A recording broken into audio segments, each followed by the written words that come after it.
नमस्ते बच्चों, आज मैं 9th क्लास के लेसन 2 यति के क्वेश्चन आंसर के विषय में इस वीडियो में डिस्कस कर लूँगा। Yati the spiritual stories of India से लिया गया एक स्टोरी है, जिसे इंग्लिश में सी राजगोपालाचारी ने और बाद में हिंदी में चमन लाल ने लिखा है। स्टार्ट करते हैं यति के important question and answer from the text book. Who was Emperor Yayati? Emperor Yayati कौन थे? Emperor Yayati was one of the ancestors of Pandavas. Emperor Yayati Pandav के पूर्वजों में से एक थे। How did Yayati become old? Who cursed him? Yayati कैसे बूढ़े हुए और किन्होंने उन्हें श्राप दिया था? Yayati became old by the curse of Shukracharya. Yayati Shukracharya के श्राप के कारण बूढ़े हुए थे। Was Yati divide of sensual desire? क्या यति सेंसुअल डिजायर यानी कि जो भौतिक अभिलाषाएं हैं उससे वो वंचित थे? Yes, Yati was divide of sensual desire due to the curse of Shukracharya. हाँ, यति शुक्राचार्य के श्राप के कारण अपने सेंसुअल डिजायर यानी भौतिक आकांक्षाओं से वंचित हो गए थे, क्योंकि वो समय से पूर्व बूढ़े हो गए थे। अगला क्वेश्चन है, what was the reply of his eldest son? Yati के सबसे बड़े बेटे का उत्तर क्या था? The eldest son replied that women and servant would mock at him if he took upon the old age. Yati के सबसे बड़े बेटे का रिप्लाई था कि औरत और नौकर मेरे ऊपर हंसेंगे, मेरा मजाक उड़ाएंगे अगर मैंने आपका ओल्ड एज ले लिया तो। अगला क्वेश्चन है, why did he become angry? यहाँ पे ही यति के लिए आया है, तो why did he become angry ये मतलब कि यति क्यों क्रोधित हो गए थे, क्यों गुस्सा गए थे? तो आंसर है, Yati become angry because his sons had declined to do as he wished. Yati को गुस्सा इसलिए आया था क्योंकि उनके पुत्रों ने उनके इच्छा अनुसार काम करने से मना कर दिया था। What are the symptoms of an old man? Old man यानी बूढ़े व्यक्ति का क्या क्या पहचान होता है, क्या क्या लक्षण होता है? आंसर है, the symptoms of an old man are wrinkles, disability, grey hairs etc. तो जैसा कि हम लोग जानते हैं ऐसे भी कि बूढ़े व्यक्ति का जो सिम्टम्स है, जो लक्षण है, वो है चेहरे पर झुर्रियाँ पड़ जाना, डिसेबिलिटी यानी कि डिबिलिटी मतलब कि असमर्थता, और ग्रे हेयर यानी कि बाल का सफ़ेद हो जाना। Who was Puru? Did he accept his father's proposal? Question है कि पुरु कौन था? क्या उन्होंने अपने पिता के प्रस्ताव को एक्सेप्ट कर लिया था, मंजूर कर लिया था? आंसर है, Puru was the 5th and the youngest son of Yati. Puru Yati के 5वें और सबसे छोटे संतान थे। Yes, he accepted his father's proposal. हाँ, उन्होंने अपने पिता के प्रस्ताव को स्वीकार कर लिया था, मतलब कि पिता को उन्होंने अपना जवानी दे दिया था और उनका बुढ़ापा उनसे ले लिया था।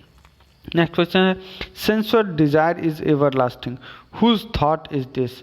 सेंसुअल डिजायर एवर लास्टिंग है यानी कि कभी समाप्त होने वाला चीज़ नहीं है, ये किसका विचार था? तो आंसर है, sensual desire is ever lasting, this is Yati's thought.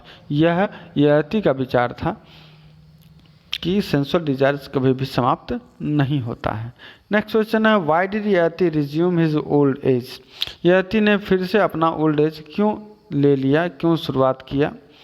तो आंसर है, after enjoying youth for many years Yati realize that sensual desire can never be quenched by indulgence.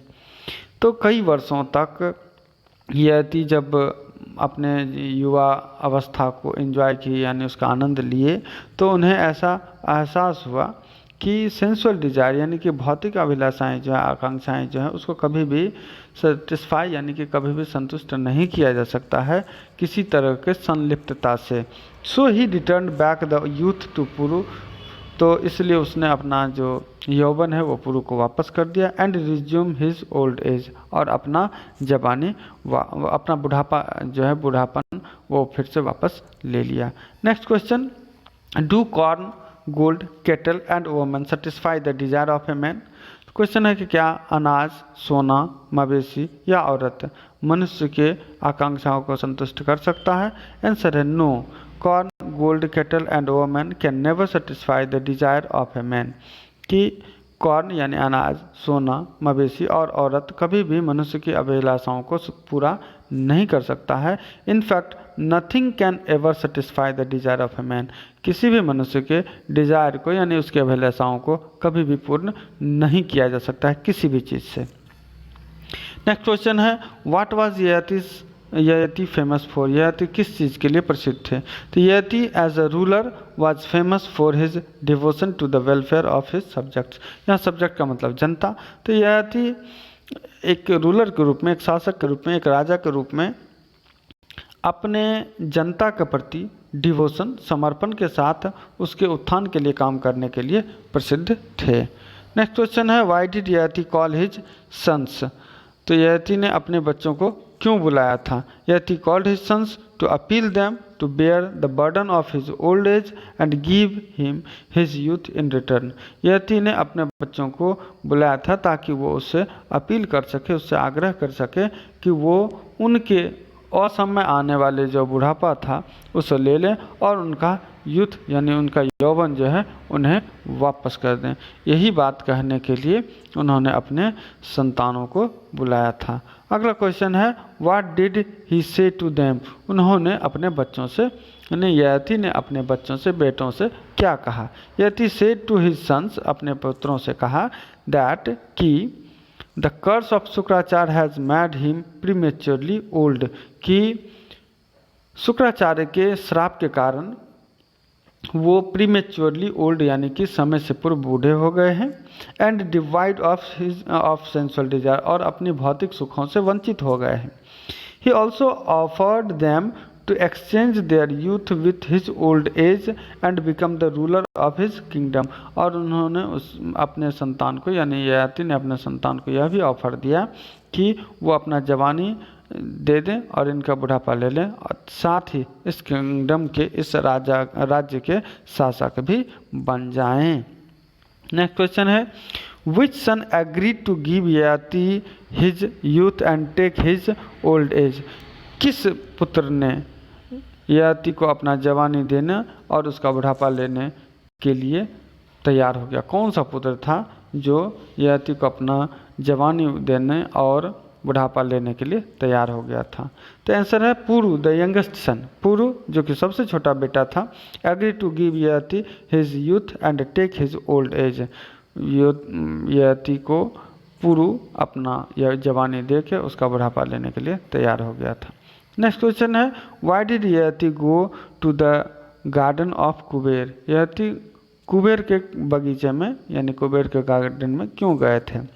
Answer है Yayati went to the garden of Kubera to satisfy his sensual desire with an apsara maiden. कुमारी अप्सराओं के बीच अपने sensual Dzire यानी भौतिक सुखों को पूरा करने के लिए वे कुबेर के गार्डन में गए थे। ययाति कुबेर के गार्डन में अपने भौतिक सुखों को, भौतिक आनंद को प्राप्त करने के लिए गए थे। इस तरह से ये टेक्स्ट बुक का सभी क्वेश्चन को मैंने इस वीडियो में शामिल किया है। उम्मीद है आप सबों को ये क्वेश्चन अच्छी तरह से अब समझ आया होगा। यदि फिर भी कोई दिक्कत होता है तो कमेंट बॉक्स में आप ज़रूर लिखें, मतलब आप कमेंट करें, मैं उसका रिप्लाई करूँगा।